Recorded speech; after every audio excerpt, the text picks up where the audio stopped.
Bună ziua, frumoși mei vărsători! Bine ați venit, dragii mei! Astăzi vom vorbi despre iubire, bani și sănătate pentru luna iulie 2024, pentru toți cei care aveți soare, lună, ascendent sau Venus în zodia vărsător.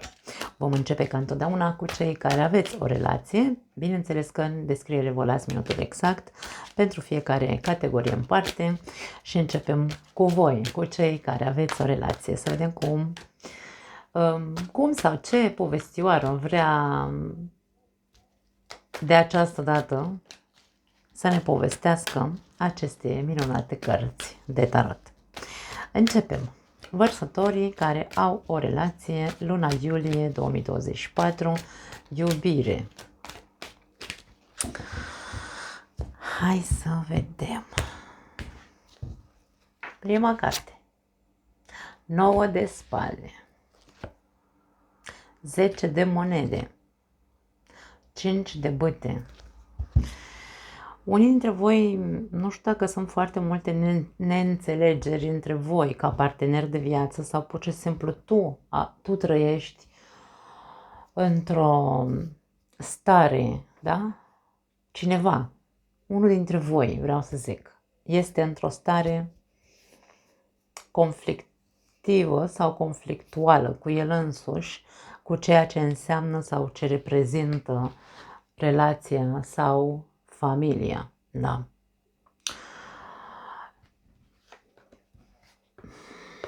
Cred că este o exagerare dacă este vorba despre tine, că tu te simți aici depășit, îmi vine să spun. Tu ești în conflict cu... Mi-am vine în minte fraza ce caut în relația asta, ce caut în familia asta. Ți-ai creat singur un coșmar, îmi vine să spun, dacă vorbim despre tine și nu relația este haotică și nu relația este una... Poate sunt discuții contradictorii, sunteți foarte diferiți ca parteneri și există multe neînțelegeri. N-ajungeți, domne, niciodată nicăieri. Fiecare are părerea lui, comportamentul lui, aici este o disfuncționalitate, să zicem, între parteneri. Și vorbim despre crearea unui coșmar, exagerând, văzând doar urâtul din această relație, mi vine să spun. Da? Deci tu ai momente în care îți bați capul și nu e vorba de îngrijorare. Eu nu simt îngrijorare nouă ăsta de spate de data asta, nu.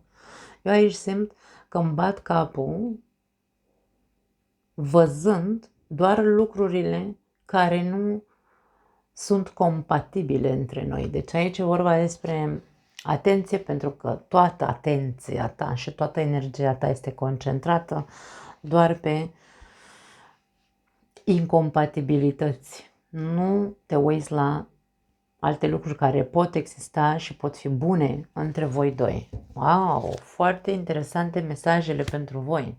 3 de cupe. Luna, Pași de cupe. Unii dintre voi sunteți într-o relație de 3, dragii mei, pe care o ascundeți. Ascundeți o altă relație sau o aventură. Ați avut o aventură sau încă sunteți în această aventură și o ascundeți. Este ca și cum ar fi cel mai mare secret al meu. Că ești tu, că e partenerul de viață, se poate schimba energia, nu știu cine este într-un triunghi amoros aici, dar vedem foarte clar că cineva este în perioada adolescenței, indiferent câți ani ai, aici tu trăiești ceea ce de fapt ar fi trebuit să trăiești în adolescență. Și ești încurcat într-o relație serioasă și de aia aici în tine se dă o mare, mare luptă cu ce caut în relația asta. Mă îngrijorez, care grija ta aici cea mai mare este, mă îngrijorez sau tot timpul sunt cu creierul este foarte activ să ascundă această aventură, da? Și normal, unde duce? La oboseală foarte mare, la gânduri în buclă, gânduri negative. De aia spun aici ceva Ceva nu e ok. Ceva nu e ok pentru că se trăiește o altă perioadă a vieții în prezent. Vorbesc despre acea perioadă a adolescenței pe care o trăiește acum. Pași de bâte în continuare, foarte interesant, 5 de spade. Diavolul, nu pot să cred așa ceva. Moartea la capătul cărților. Dragii mei, ce avem aici sub cartea moarte? Avem regina de spade, 6 de cupe. Dacă tu aici, tu sau cine este aici în această energie de adolescent care are o aventură sau care trăiește o aventură, moartea ca energie vine și îți spune că e momentul să îngropi, e momentul să schimbi situația, nu poți să continui așa. Tu trebuie să faci aici o schimbare, nu știu ce are telefonul meu, de face așa săracul.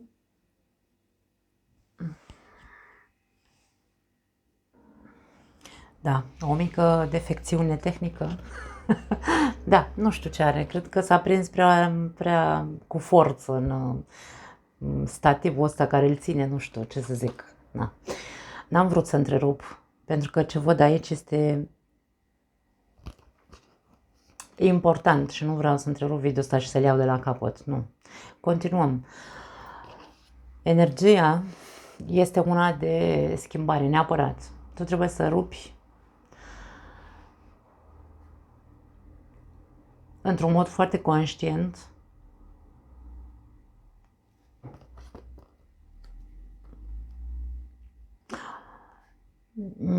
nu e vorba de a rupe relația pe care o ai, dacă e o relație de durată, nu neapărat să rupi relația asta de adolescent pe care o ai în aventură. Aici e vorba despre a conștientiza de când vii, da? De cât timp ține acest aspect în viața ta, de când există această aventură, de când există această incoerență în tine, de când te întrebi ce cauți în viața ta, în relația ta, de când toate astea, toată această întrebare, da, care cuprinde multe lucruri din câte se vede, se axează pe de când și tu aici trebuie să faci o curățenie conștientă în acel de când. De când și ce îți aportează. Nu aportează, nu cred că e corect, e mai mult spre spaniolă, aportă, cred că e. Ce îți aportă aceste trăiri pe care le ai în momentul de față.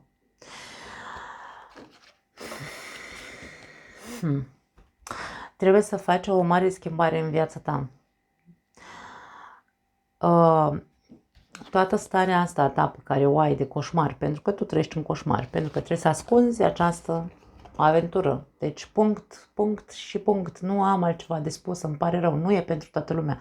Dacă nu te regăsești, nu te uita la acest video pentru că nu e despre tine.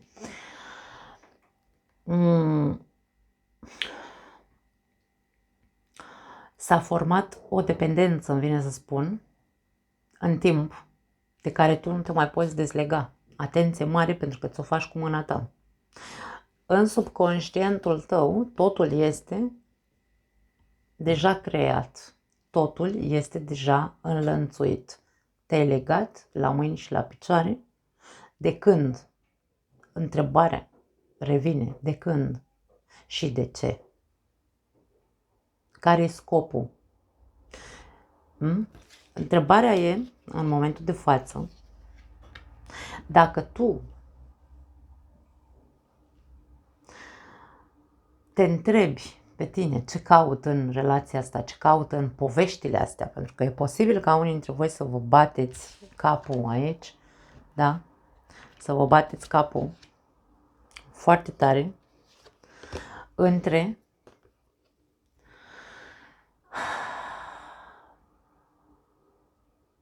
pe lângă faptul că trebuie să ascundeți această aventură,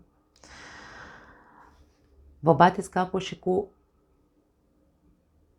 ce Dumnezeu fac cu relația pe care o am. Relația asta în care tu ești serioasă, da? Relația serioasă pe care o ai. Pentru că aici vorbim de un triunghi amoros între unii dintre voi, pentru unii dintre voi. Ideea nu este să N-aș spune că aici sfatul este să spui, pentru că aici nu e vorba de a mărturisi. Acum puteți să mă înjurați că, vezi, Doamne, eu sfătuiesc să nu să se ascundă aventurile. Puteți să ziceți ce vreți, puteți să mă înjurați fără niciun fel de problemă. Eu ce simt aici este că dacă tu ești implicat într-un triunghi amoros și te-ai legat sau ești legat într-un fel sau altul de ambele relații, de ambii parteneri, ca să ne înțelegem, ce văd la tine este că tu ești în energii foarte, hai să spunem, joase. Ești în energii de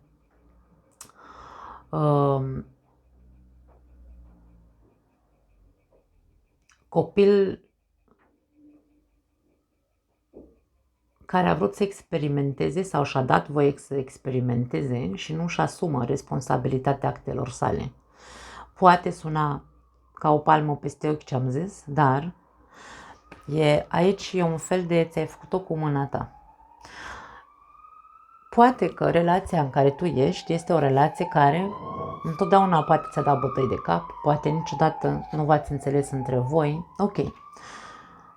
Ai recurs la o curiozitate și ai intrat întâmplător într-o altă relație de aventură cu cineva, probabil pentru că, în primul și în primul rând, cea mai mare tentație a fost, ce te-a împins către această aventură, sunt aceste neînțelegeri sau aceste diferențe între tine și partenerul tău oficial. Da?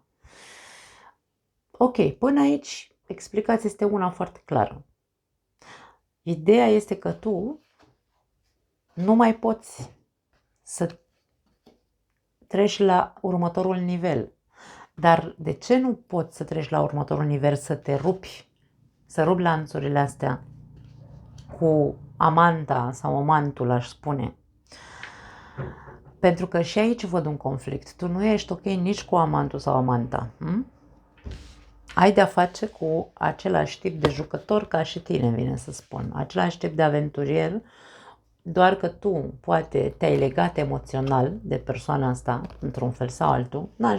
Poate te-ai îndrăgostit, nu pot să zic că nu. Dar cealaltă persoană, aici nu vorbim de îndrăgosteală, aici vorbim despre o atracție foarte mare pe care cealaltă persoană o simte față de tine. Atracția poate să fie sexuală, de ce nu mentală, deci toate tipurile de atracție. Această persoană se simte atras de tine și este legătura pe care această persoană o are cu tine este una care și ei, acestei persoane, îi produce o luptă interioară, la fel cum îți produce și ție. Ideea la care vreau să ajung aici este că conflictul care există în viața voastră există și în relația cu partenerul de viață și în relația cu amantul sau amanta. Nu sunteți bine cu niciunul dintre ei și de aici deducem că situația trebuie să se schimbe într-un mod rece, la rece. Doamne, pune-te și gândește-te ce. Nu te gândi așa, pe negativ, da, într-un mod obsesiv, cum să fac, pentru că aici avem foarte multă obsesie inconștientă. Eu nu știu dacă tu ești obsedat sau obsedată de persoana, de cea de-a treia persoană cu care ai o aventură. A devenit o obsesie inconștientă. Dacă nu ești conștient, e clar că în tine ceva se întâmplă aici. Da? Cu luna și cu diavolul e ca și cum ai fost legătura este una ca și cum ar fi de magie, de vrajă. Nu spun că ți-a făcut cineva vrăjă, atenție, nu mergem pe cărări, da? Nu. În tine s-a întâmplat, în mintea ta s-a întâmplat vraja asta. Tu, iluziile pe care ți le-ai făcut au fost unele care te-au dus să trăiești acest coșmar. Și tu aici e momentul să conștientizezi că coșmarul pe care îl trăiești este creat de tine în imaginația ta. Luna ne vorbește despre imaginație. Da? Diavolul creează dependențe emoționale, îndrăgosteală de aia de nu mai sunt în stare nici să văd pe unde calc. Deci aici există o energie foarte puternică de genul ăsta. Da. Poate ai sentimente de vinovăție față de tine. Cum am putut să permit să mi se întâmple așa ceva? Cum am putut să intru și să-mi fac atât de mari iluzii, speranțe și așa mai departe? Nu are importanță ce-ți spui. Pentru că tu trebuie să conștientizezi ce-ți spui. Totul e în mintea ta, totul este creat de tine. Doar tu poți să rupi și să îngropi ceea ce crezi că nu este sănătos pentru tine. Eu cred că tu știi, sunt convinsă, de fapt, nu cred, sunt convinsă că tu știi cât de mult rău îți faci și răul ți-l faci singur. Nu e altcineva care să te atace, nu e altcineva care să îți creeze stările astea, ci tu, singurel, cu mintea ta, ți le produci. Și tu știi. Aici, ideea este de a accepta. Ok, accept că îmi fac rău. Da? Regina de spade e foarte coerentă mental și foarte pragmatică și își dă seama că e momentul să îngroape ceva aici cu moartea, e momentul să iasă din starea de adolescentă și să se comporte ca o persoană matură, adultă. Da? Deci momentul schimbării este de la adolescent la adult care știe ce vrea să trăiască, relația pe care o are, care știe ce vrea care știe că trebuie să schimbe o situație de coșmar pe care și-a produs-o sau și-a construit-o singur. Wow!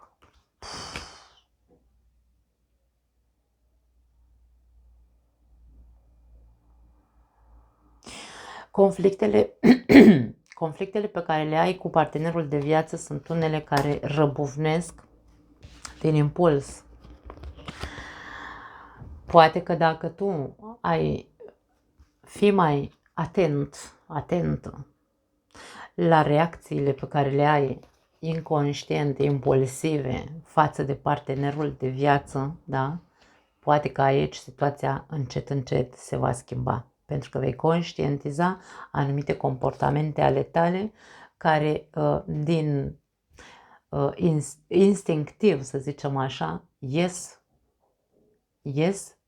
și ies pe negativ sau ies pe contră. Întotdeauna sunt pe contră. Dacă partenerul meu îmi zice ceva sau vrea să-mi propună ceva, eu întotdeauna, poate cu primul cuvânt pe care îl scoți este nu.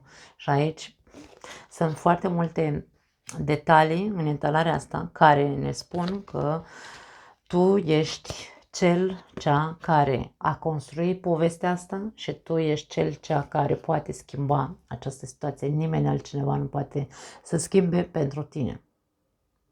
Sau în locul tău, pardon.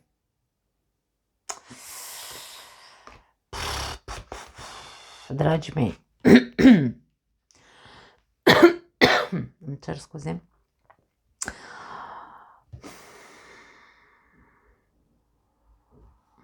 Dacă nu vorbim despre triunghiuri amoroase, că nu toată lumea este într-un triunghi amoros aici, putem să vorbim despre o perioadă în relația ta în care relația e cumva pusă la probă.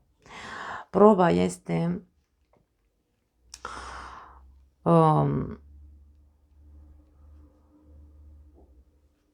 refularea, îmi vine să spun, sau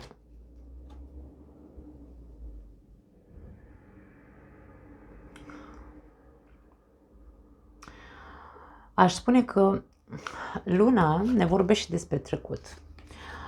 Ar putea să existe posibilitatea să iasă la suprafață ceva, niște trăiri din trecutul vostru, niște amintiri, ar putea să fie, de ce nu, acolo îngropate foarte adânc în voi, între voi, în relația voastră, amintiri care activează sau reactivează o zonă sensibilă a relației voastre. Poate vorbim aici despre sexualitate, poate unii dintre voi, nu știu, au existat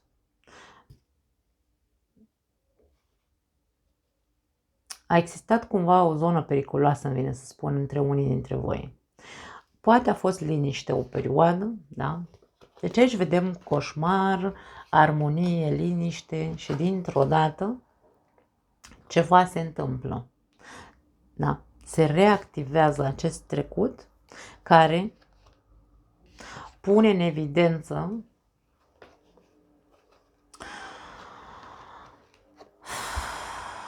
lucruri sau aduce din nou între voi lucruri urâte, toxice, comportamente destructive, bătăi, de ce? Nu poate fi orice diavolul ăsta, ca să mă înțelegeți, da? Pentru că l-avem aici lângă cartea lupții, auzi, Doamne ferește. Deci aici e o lună de probă pentru voi, pentru unii dintre voi, care proba este să scoateți, vorbim despre vărsător. Hai să încercăm să punem în context ce se întâmplă în momentul de față pentru vărsători. Știm foarte bine, Pluto e un vărsător, în momentul de față e în retrogradare, dar nu înseamnă că e cu minte. Pluto niciodată nu e cu minte, da? Poate unii dintre voi, proba, pentru că orice planetă transpersonală se numesc aceste planete grele, cum sunt ele numite în astrologia tradițională, da?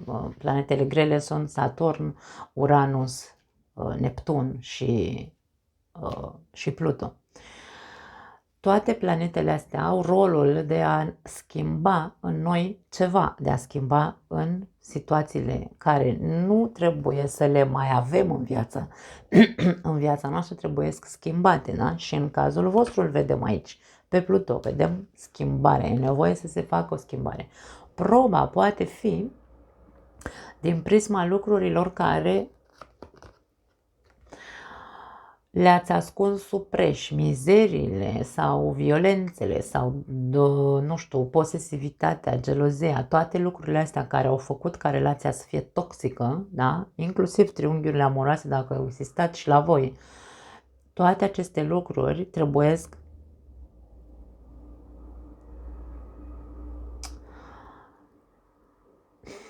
schimbat, cred că e prea puțin spus. Trebuiesc rezolvate, dar rezolvate și îngropate, da? Le facem, le vorbim ca să le rezolvăm. Ori schimbăm situația și la revedere relația fiecare pe drumul lui, dacă nu se poate și nu se ajunge aici, pentru că proba e, domne, hai să discutăm. Nu să discutăm aici, să ne luăm la omor, da? Deci nu despre asta e vorba. Energia este una de tensiune, este una de violență. Atenție, pentru că dacă avem aici două copii care trăiesc într-o relație și au copii la rândul lor, pentru că aici avem doi copii, două persoane irresponsabile sau două persoane care nu își asumă responsabilitatea actelor sale. Ăsta vine cu cinciul de băte în cap. Ăsta e ăla care se deranjează imediat. Din punct de vedere emoțional, se deranjează pentru că probabil are o dependență emoțională față de partener și cum îi se spune ceva, cum se activează diavolul în el. Din dulce se transformă într-un monstru, da? Ca să ne înțelegem.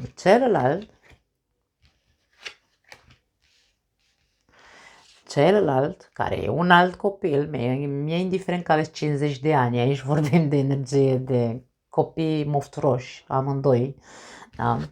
Celălalt vine cu această energie acompaniată, dar are în fața lui cinciul de spade, da? Și în fața cinciului de spade are diavolul, deci vorbim despre același context. O persoană care probabil este destul de, hai să spunem așa, superficială în a-și bate capul cu lucruri. Își bate capul cu a încerca să mențină, să zicem așa, familia, poate din punct de vedere financiar își bate capul mai mult decât din punct de vedere al stabilității, armoniei în familie, da? Și bineînțeles, când avem energie atât de superficiale și de fliu-fliu, pentru că aici pare că celălalt e ca și cum, lasă, domne, ce ne mai bate în capul cu prostiile astea, lasă, da, și am avut și eu un triunghi amoros sau am avut și o aventură cândva, ce e atâta o țipa ta? Deci aici e vorba despre această ignoranță, îmi vine să spun, a celuilalt față de relația în care este. Și ce se întâmplă este că, bineînțeles, când este ațățat de celălalt mic diavol, ca să ne înțelegem, aici se produce monstruozitatea. Da? Deci devine, proba e că în loc să mai fiți atât de copii superficiali care vă transformați în diavol fiecare dintre voi, ce-ar fi așa,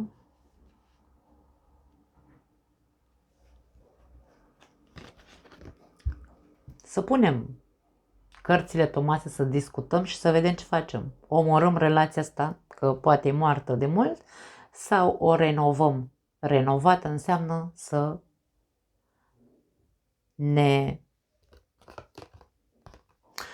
să conștientizăm comportamentul fiecăruia dintre noi și dacă se poate să ne comportăm ca niște persoane adulte și mature, putem să avem șanse să schimbăm dinamica relației noastre. Dacă nu, îngropăm, doamne, relația și la revedere. Pentru că aici este vorba de a discuta. A discuta despre ce se întâmplă când se va declanșa acest coșmar, pentru că aici se declanșează ceva din trecut. Ceva în trecut care probabil iese la suprafață, vă întărâtați din nou unul pe celălalt și începe să vă rupeți capetele. Și nu este despre asta, este despre, hei, treziți-vă, că nu mai sunteți niște copii care se bat cap în cap. Treziți-vă și observați-vă că sunteți fiecare dintre voi superficiali, nepăsători, nervoși, vă sare muștarul imediat, săriți la gât imediat. Aici este marea judecată a reginei de spade, este dreptatea. E ca și cum, stai puțin, păi ce facem? Până când? E aici ca și cum până moartea ne va despărți sau până ne omorâm unul pe altul? Ce vreți de fapt de la această relație?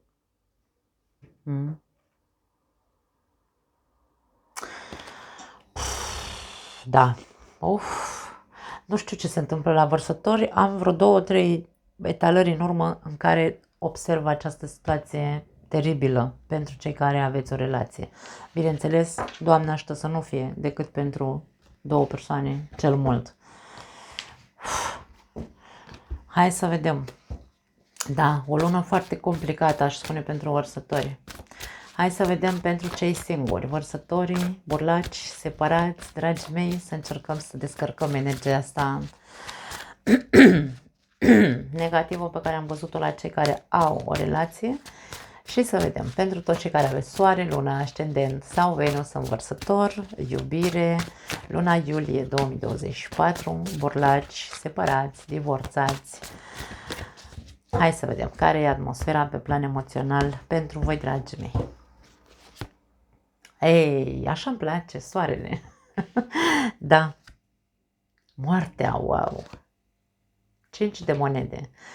Ajungi să treci peste o situație care te-a menținut îngropat într-o mare singurătate, tristețe, agonie, poate să fie, da? 5 de monede lângă moarte, aici e vorba despre, poate, de ce nu? Cu toate că 5 de monede nu are aceeași conotație ca 5 de cupe, să zic, noaptea neagră a sufletului, dar se poate interpreta și același lucru.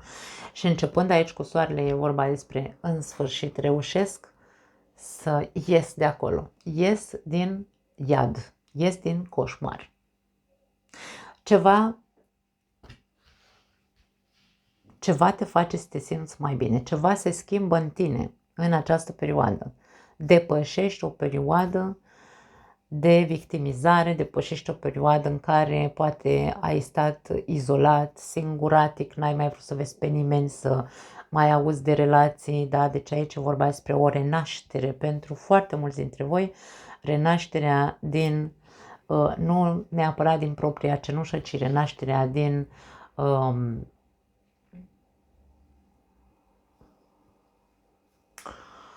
cum să zic eu aici, la 5 ăsta de monede? Ieși din beci, îmi vine să zic. Are așa o conotație de beci, imaginea asta, da?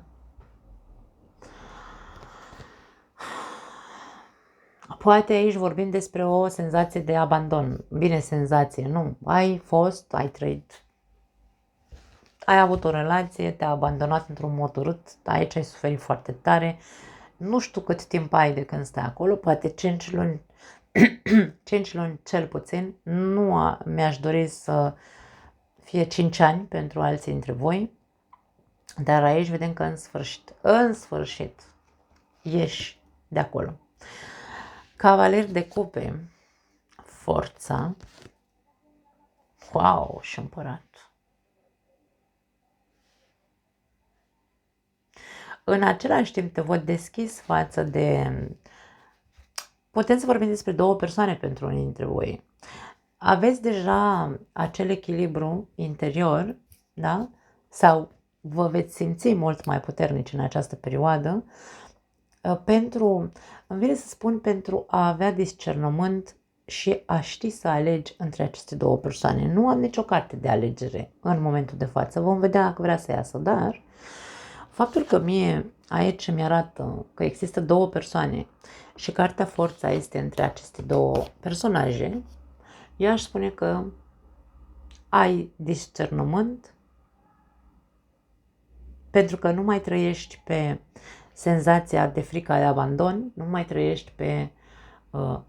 da, ai depășit momentul și te-ai recuperat, ai renăscut. Ești o altă persoană, o persoană care știe ce vrea, știe ce nu vrea din punct de vedere emoțional, are controlul asupra impulsurilor sale primare, să zicem așa, da?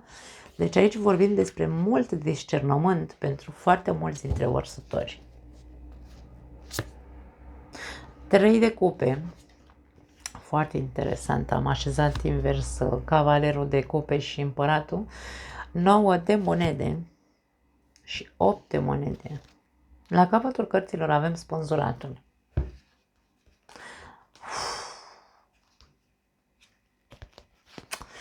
Dar cum, domne, dar n-am cum să nu mă uit aici. Da, eu vorbesc, eu râd singură, eu în mintea mea se formează deja un context al acestei povestioare. Ce vedem? Că ți-a dat viața peste cap și pentru tine a fost un sacrificiu enorm să faci să depășești această situație, da? Rămânem aici la mesajul ăsta deocamdată. În același timp te-a făcut să crești foarte tare. În același timp tu ai devenit persoana care întotdeauna ar fi trebuit să fii. Persoana care se recunoaște pe ea însăși, da? Toate sacrificiile pe care le-ai făcut să ieși din 5-ul ăsta de monede și vedem că depășești situația, aduce iluminare sau ți-a adus iluminare, intuiție, încredere personală foarte mare, iubire de sine, lucruri care le-ai trăit. Avem 10 de cope, 10 de monede. Tu ai trăit ceva frumos în trecut, cu toate că probabil aici, dacă pentru unii dintre voi ar putea să fie pierderea unui partener și tu te-ai îngropat și pe tine. Dacă, de exemplu, vorbim despre decesul unui partener de viață, aici tu ai trăit foarte mult timp plângând după acel partener, pentru că aici vedem că ți-a fost foarte greu să renunți la povestea asta sau să te ridici din durerea asta. Da. Dacă nu vorbim despre decesul unui partener, putem să vorbim aici despre faptul că ai avut relații frumoase sau ai avut o relație frumoasă, poate ai avut o căsnicie, s-a terminat într-un mod urât. De ce? Nu știu, nu am amănunte, ar putea să fie din cauza geloziei, ar putea să fie din cauza posesivității și așa mai departe. Dar toate lucrurile astea pe care tu le-ai trăit, și agonie și extaz în ultima relație, probabil, te-au făcut să devii cine ești, cel care ești în acest moment. Da?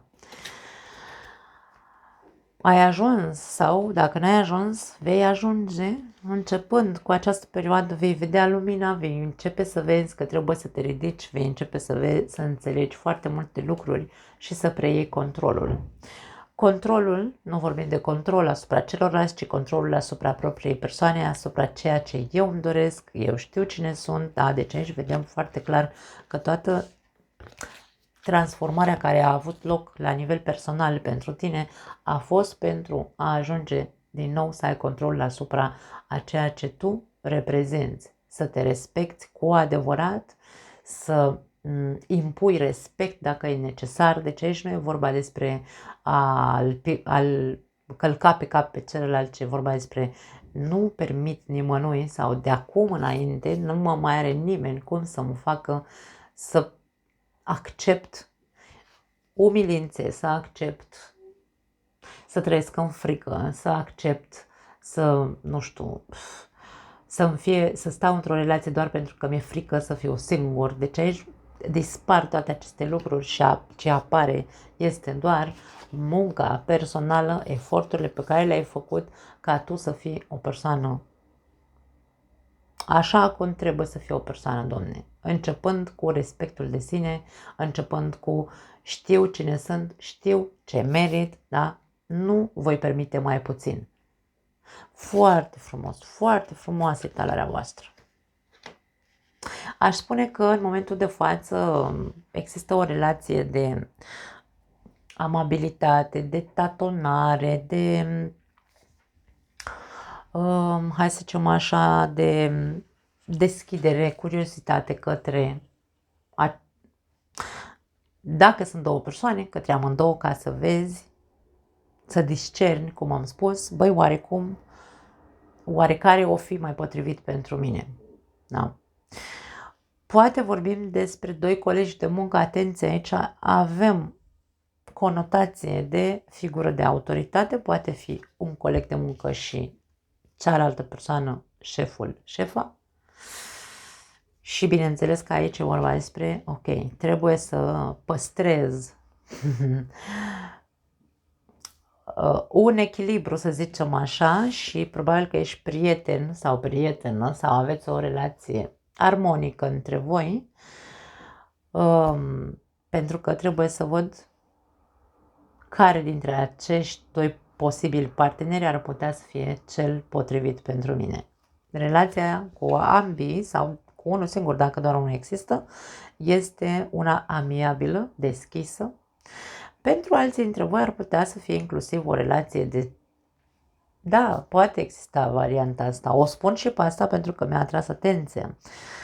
Unii dintre voi aveți o relație sau sunteți într-o relație deschisă, da? Eu știu că vorbim despre cei singuri, n-am luat-o pe cărări, da? Dar aici vorbim despre burlaci sau separați care au descoperit în ei ceva care poate le produce rușine. Aduceți-vă aminte, nu știu dacă ați văzut videoul pe care l-am făcut cu Lilith în balanță, nu are legătură cu balanța, are legătură cu atmosfera din momentul de față, timp de 9 luni de zile, de acum înainte, da? Dacă nu l-ați văzut, uitați-vă, pentru că este ceea ce simt în momentul ăsta să transmit pentru voi. Ați descoperit în voi că sunteți persoane diferite față de cum erați înainte. Poate ceea ce căutați pe plan emoțional nu mai coincide cu ce căutați în trecut. Da? Deci aici a existat sau există o mare transformare în unii dintre voi în ce vă place, cum vă place, din punct de vedere al sexualității și ar putea aici, am putea să vorbim despre o relație în care tu, sau mă rog, două persoane care te atrag în același timp, aceste două persoane să știe una despre cealaltă și putem să vorbim despre un trio consimțit, nu știu dacă e corect, da? Adică între cei trei parteneri știu foarte bine unul de celălalt, fiecare acceptă această situație și vorbim despre o libertate de de ce nu avea acest gen de, într-un fel sau altul să-i spunem, relație. Nu aș spune că, vezi, Doamne, o să vă mutați împreună toți trei. Nu mergem atât de departe. Ideea este că încearcă să nu te rușinezi, pentru că nu ai de ce să te rușinezi. Nu trebuie să afle nimeni, nu trebuie să știe nimeni, da? Deci aici vorbim despre ceva privat, e viața ta privată și tu poți să ți-o trăiești cum vrea moșchiul tău. Tu ești stăpânul vieții tale, tu ești cel care decide că vrea să trăiască liber, să se bucure de tot ceea ce îi oferă în momentul ăsta viața și cum simți tu că vrei să trăiești viața în momentul ăsta, da? Dar pentru alții dintre voi vorbim despre, probabil, ideea este aici că trebuie să îți dai timp de gândire în cazul în care ai de ales între doi posibili parteneri. Nu grăbi nimic, dă-ți timp de gândire, încearcă să nu compari doar superficial, da, între cei doi, ci mergi în profunzime. Aici e vorba despre, fă efortul să vezi cu adevărat cine crezi că te complementează într-un fel sau altul, da? Iar nu știu dacă e corect cuvântul complementează. În fine, îmi ziceți voi dacă e în comentarii. Cam asta e ceea ce vedem. Foarte interesant. La voi îmi place ce văd. Da? Hai să trecem mai departe. La bănuți și la sănătate. Să vedem cam ce putem să observăm pe această categorie a vieții. Vărsător, ok, încep să sară cărțile, agitație pe plan financiar, hai să vedem. Vărsător, bani și sănătate, iulie 2024. Măi, ce sară cărțile, sunteți în așteptare, ce așteptați? A sărit 7 de monede.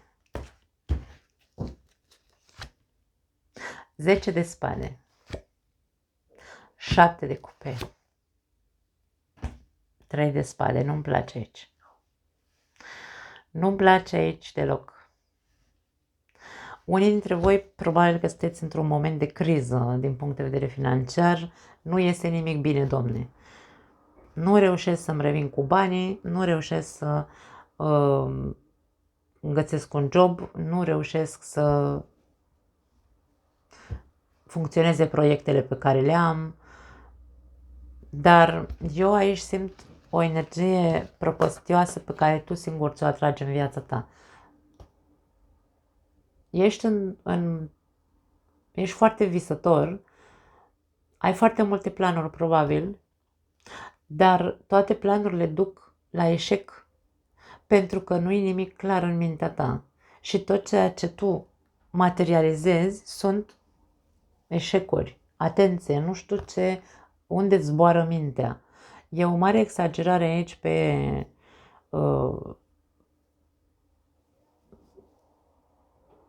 pe cap în nori, stai în imaginație foarte mult timp și nu materializezi nimic. Poate că unii dintre voi aveți foarte multe proiecte, să zicem așa, da, sau, nu știu, da, proiecte, dar sunt toate foarte superficial făcute. Nu e nimic foarte bătut în cuie în care să zici, ok, gata, am 7 proiecte în mintea mea, dar n-am niciunul pus pe hârtie. Și ești pur și simplu într-o buclă în care ori renunți foarte repede și zici, nu, ăsta nu merge, dar nici măcar nu le încerci, nici măcar nu le pui pe hârtie, nici măcar nu le iei așa, cu mintea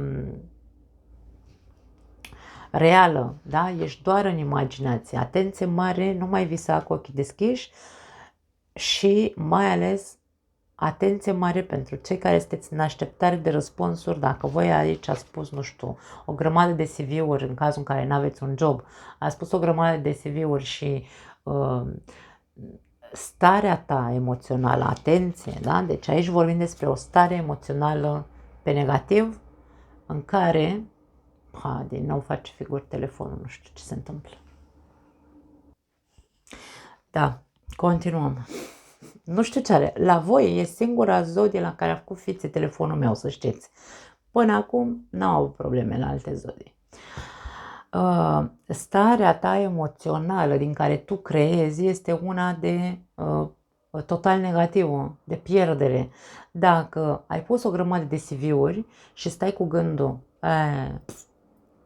n-am eu speranțe să mă sune din nu știu unde, n-am eu speranțe să ajung nu știu unde, deci totul este așa. Mie mi se pare foarte ciudat pentru un vărsător să fie atât de negativ. Foarte ciudat. Hai să vedem mai departe ce se întâmplă, pentru că ar putea să fie, atenție, în cazul în care nu vorbim despre lipsa unui job, lipsa de, nu știu, de nu-ți merg proiectele sau nu le duci până la capăt, putem să vorbim aici despre o mare, mare, mare exagerare de capricii. Domne, tot ce am cheltui, mă duc și arunc banii pe geam și după aia stau și mor de foame. Atenție la acest aspect, pentru că șaptele de cupe ne poate indica o stare de capricii, da? Atenție! Cavaler de spade, 5 de monede, 3 de cupe.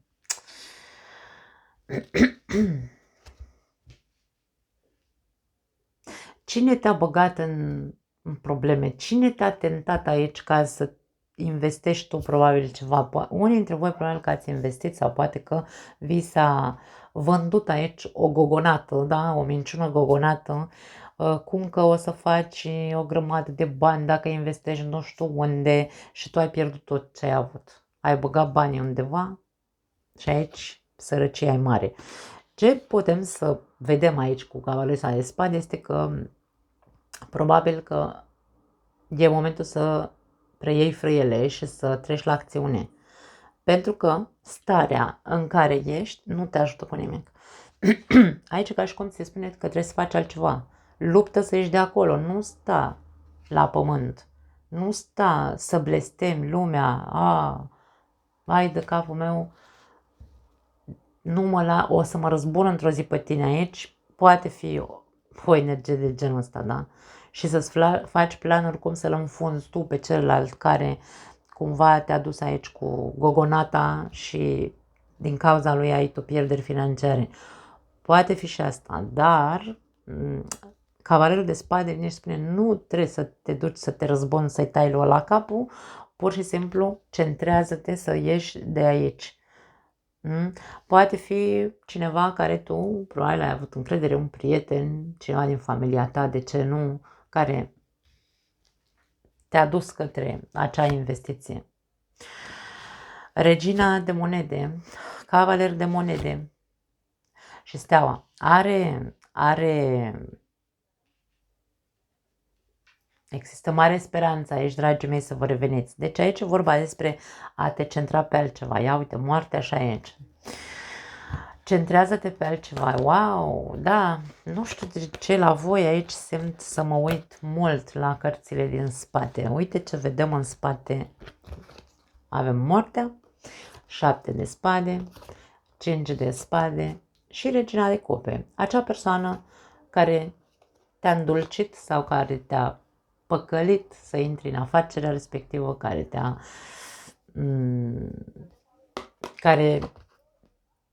te-a omorât într-un fel sau altul aici, da? Deci te-a pus la pământ, te-a trădat într-un fel atât de ca o hienă cu zâmbetul pe buze, poate te-a furat, da? Aici putem să vorbim despre orice. Te-ai lăsat păcălit, dus de nas aici, da? De cineva cu o față dulce care te-a... Poate, de ce nu vorbim de un furt de zile mari aici. Dar în loc să te centrezi pe mă duc și să vezi ce fac sau într-o zi o să plătească ce m-a făcut, eu nu zic că nu e ok să plătească cel care te-a furat, dar pe parte legală, dragii mei. Strânge dovezi, vezi cum faci, pentru că rezolvare există aici. Deci există rezolvare, fără niciun fel de îndoială. Tu vei reuși să ieși din situația asta cu ajutorul unei persoane, poate fi o zodie de pământ, nu neapărat ne axăm pe zodii, dar aici vorbim despre ori este mama, ori este aici o persoană care a trecut prin același prin ceva asemănător cu ceea ce trăiești tu acum și această persoană ți întinde aici o mână de ajutor și te scoate, da? Te scoate, îți dă o speranță, cel puțin și zice, eu am făcut așa, așa, așa. Aici e vorba de făcut pași mici și siguri și dovezi. Aceste două personaje au monezile în mână, deci tu trebuie să ai dovezi palpabile, realiste, cu care să demonstrezi ce ți s-a făcut ca să poți să ajungi să rezolvi situația. Dacă vorbim despre un furt sau păcăleală de asta așa de zile mari, da? Ui, foarte interesant aici. Dacă vorbim despre atenție cu cea varianta pe care am spus-o cu cheltuielile, cheltui tot ce am și mâine nu mai am ce să mănânc, aici e vorba despre pune mâna și educă-te și fă ceva ca să schimbi tu dinamica în care acum am luat salariu, mă duc în oraș 3 zile și după aia o lună de zile, 3 săptămâni nu mai am ce să mănânc. Tu ești singurul care poate să schimbe situația asta. Trebuie să te educi din punct de vedere financiar. Poate că n-ar strica aici să începi deja să faci, hai să spunem așa, așa erau, să îți schimbi, pentru că aici există o renovare, cartea Steaua înseamnă renovează-te din punct de vedere financiar, învață să știi cum să cheltui bani, învață să știi cum să strângi bani, da? Și aici e vorba despre asta, pas, cu cavalerul de monede, reușești să-ți renovezi modalitatea în care aici există acea idee de a respecta banii. Banii sunt făcuți să circule, bineînțeles, dar nu sunt făcuți să îi aruncăm pe fereastră pe capricii și după aia să o ducem greu restul lunii, ca să zicem așa, până la următorul salariu. Aici dinamica trebuie schimbată profund cu moartea. Educă-te din punct de vedere financiar, ne spun aceste cărți.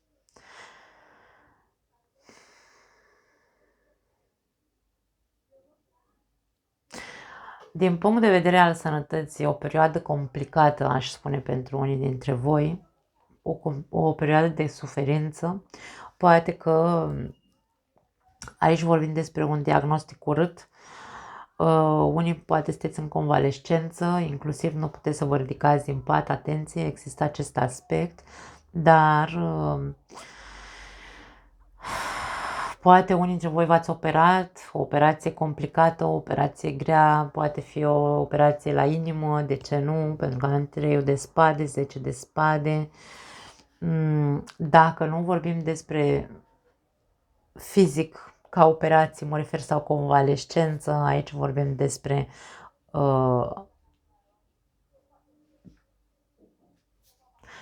psihoemoțional, pentru că avem și cupe aici.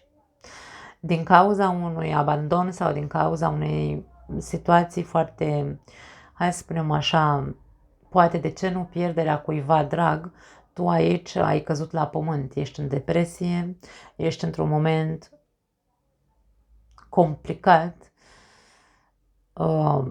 ești inclusiv, poți fi, hai să spunem așa, violent, verbal cu ceilalți, nu lași pe nimeni să se apropie de tine. E o perioadă complicată, aș spune, pentru vărsători, pentru cei care, bineînțeles, vă regăsiți în povestea asta cu pierderea cuiva sau cu o boală, da, vi se dă un diagnostic urât, o operație, ceva se întâmplă aici care ne arată faptul că e o perioadă complicată pentru unii dintre voi. Nu e nimic ce nu are vindecare, da? Deci în timp, încet se vor vedea rezultate, dar nu.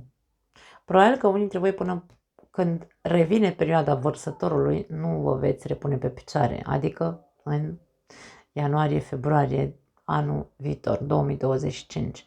Da? Pentru că este o perioadă lungă de convalescență, de recuperare și trebuie avută răbdare aici, trebuie făcute niște, cumva se schimbă în totalitate viața voastră, da? Ceva se schimbă aici, Pentru că e perioada lungă în care voi trebuie să aveți grijă, mult mai multă grijă de corpul vostru, pentru că nu o să puteți să vă ridicați din pat și chestii de genul ăsta. Deci aici vorbim despre ceva destul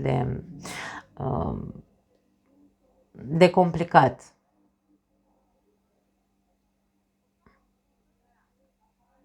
Important este că ultima carte este vindecarea.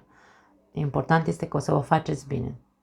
Dar singurul lucru care pot să-l accentuez este că e posibil să fie lungă perioada de recuperare. Așadar, mie vine să zic, înarmați-vă de răbdare, înarmați-vă de răbdare, dragii mei, aveți grijă, tot ce vă spune medicul, aia faceți, pe posibil să faceți și recuperări de genul fizioterapie, deci aici vorbim despre o situație grea sper, pentru foarte puțini dintre voi. Da, nu mai am altceva.